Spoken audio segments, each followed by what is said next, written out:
Well, hi everyone. We are going to present our podcast. My name is Jose. I'm studying data science. My name is Thomas and I study audiovisual communication. Hi, my name is Alejandro Pelaez. I'm in my third semester of corporative communication. And I am Maria Victoria and I am a psychology student. And the first topic of our podcast will be non-verbal communication. We know that we as humans, usually we communicate through our language, through our voices. We talk a lot with other people in groups, or maybe when we are alone, we also talk. But it is important to know or to understand how non-verbal communication affects our daily life. And so, guys, what do you think? I made a research of some data of some people, and it says that some experts say that more than half of our communication is non-verbal. So things like body language, gestures, and even silence can explain and change the meaning of what we say. Like for example, if we are like crying but you smile, that's obvious because you are crying, but you are smiling, and smile it's a different gesture for that feeling that you are expressing. So yeah. Okay, I remember in my first semester I had a class called it was called I don't know, but it was for speaking and how to speak in public with verbal communication and also with non-verbal communication. And I remember oral expression was the class, was the name of the class. And in that class the teacher qualified all things that you make with your body, like your body language, the posture, the gestures, the hands. I remember I was playing with my ring in my first presentation in public, and she was like, "Oh no, you can't do that," blah, blah, blah. And in this moment I'm doing that. I need to improve that, and that's an example that I think you three have a lot of these things in your careers, in your lives. This is interesting because I don't know that. Do you know that the 93% of our communication is like no verbal communication, and only the 7% of the things that we say is words. This means we speak more with our body than with our mouths. This is really interesting. It's a fun fact. Okay. Yeah, and recently, Apple for me is like they are the masters of communication. If you watch recently, they present the iPhone 17. I remember, Yeah. but also in the Steve Jobs era, they were famously known by how they communicate their products because they made like this big conference for their products. And I remember specifically the time when Steve Jobs presented the MacBook Air. And he didn't say, no, this is a computer that has all these specs or all these things that you can do with this computer. No, he simply put the computer in a folder and said, no, he wasn't talking and he was just put out the computer of the folding, and everyone was, wow, incredible for that time, because no one knew that a computer could be that tiny, and that only in that presentation alone made the whole world screaming like, wow, this is amazing. But yeah, and our second topic will be cross-cultural communication. What guys you think? Okay, let me check my notes. Okay. In global workplaces, misunderstandings can happen because what's polite in our country might feel rude. For instance, in some Asian cultures, silence shows respect, while in Western contexts, it can be like a little bit uncomfortable. Yeah, because maybe when you are in a new, it happens to me a lot when I'm like meeting a new person, like trying to know that person, and I like chit chat and a lot of conversation, but in some point of the conversation, you had like a silence. Yeah. That's for me is very uncomfortable because I'm a person who likes to talk a lot, so that silence is for me a lot of uncomfortable. I don't know for you. Okay, talking about the cross-cultural communication, I have another example. That is, I studied in a Spanish school, and I remember in the last course, a girl called Paula come to Colombia from Spain, and the first thing I said to her was like "qué pena," that is in English, "I'm sorry," and that means that like I do like something bad, or I need to say that for her because I act bad. But in Colombian culture, it's normal to say "qué pena" to pass away or to do something not related to a bad thing. Well, I found a research that is of Steve, and they say that nowadays are six cultural dimensions, and one of these cultural dimensions is the power distances, and that's because in some countries, like you was saying, in other countries the cultural distance of when we are talking is a synonym of power, and that's because some bus are some untouchable, and now in Colombia we don't see this in really, I don't know, really like yeah I don't know, we don't see that in a lot of contexts in Colombia. Okay. Well, yes. I want to share a story. When I was a kid, I didn't know much about English language, and there was this time when I was in the park playing alone, and this American kid came to me and said, "Hey, cool shoes." I was wearing Star Wars shoes, you know, the Stormtroopers. Mm-hmm. Yeah, my shoes was the Stormtrooper. Okay. And this kid came to me and said, "Hey, nice shoes, you want to play?"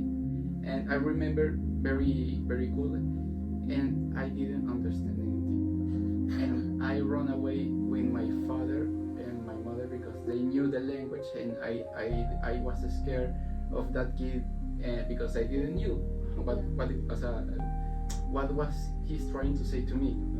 And that is very shameful. I'm sorry to share it here in the podcast. But but yeah, that's the thing with cross cultural thing, because the most important thing is obviously the language. If you don't speak the language, you could try to use the non-verbal communication. You maybe want to use signs to ask for a direction or ask for a bathroom or a restaurant, but the most important thing for cross-cultural communication is the language. And yeah, we'll change it about topics. Recently, there are a lot of news about this topic. This topic is about new jobs and dream jobs. So what about your dream jobs, guys? And girls? My dream job will be like having like a hybrid mode, like on the office at home, because for me, I'll say that it's important to to have like your workplace, your workspace with your coworkers, and to play with your coworker and some jokes, and to hang out, to have a coffee or to have lunch. I don't know, but also it's important to have your home space so you can spend time with your family while you are working. Yeah, like some balance in those things. Yeah. Yeah. Okay. What about you? What's your dream job? It's funny because when I was a child, my dream job was being an actress. But nowadays I am studying psychology, so nothing too related. But I think that in the future I want to study something that is actress, because it's like a dream and maybe a passion, not like a profession, like only maybe just a passion. And about you? Okay, following your dreaming job. I think that I have a similar idea because I study communication, but I love the economy and finances area, and I want to study. I want to finish my career, my major, that is corporate communication, but also being studying like economy with a diplomatic statement or something like that. Yeah. And also to my dream job is to work in a football team, if it's possible in the Manchester United team. That is my favorite team, but that's something not very realistic. So something that is more common to work in the corporative area on a multinational organization. Oh yeah. And you? Jose? Jose? Yeah, for me, I think, well, for 98% of the kids, their dream job would be a footballer. Sadly, that didn't happen because my knee, and my legs didn't help me. That happens to all of. I know a lot of people also that.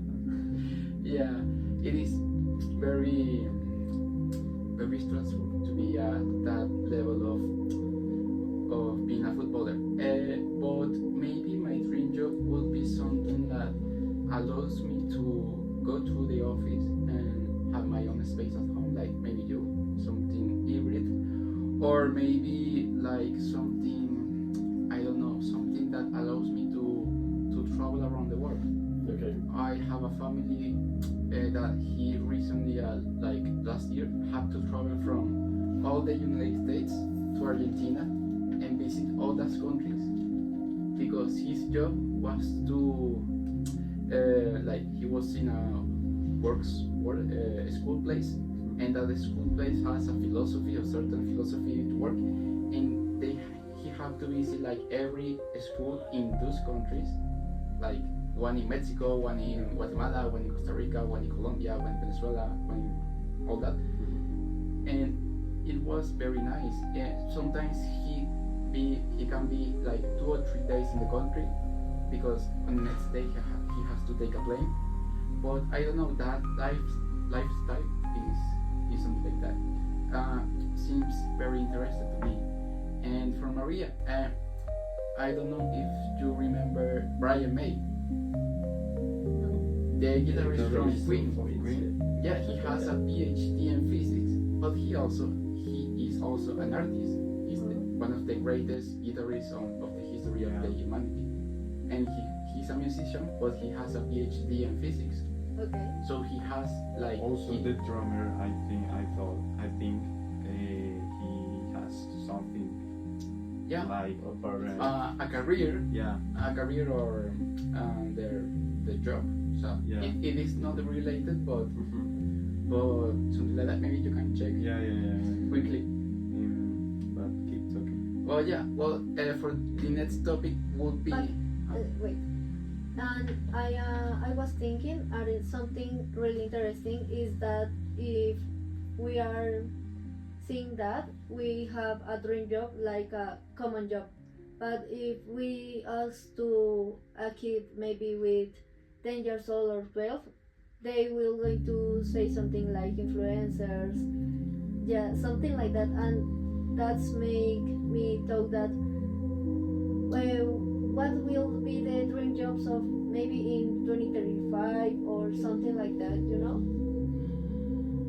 That's a good question. Yeah, because the people are changing.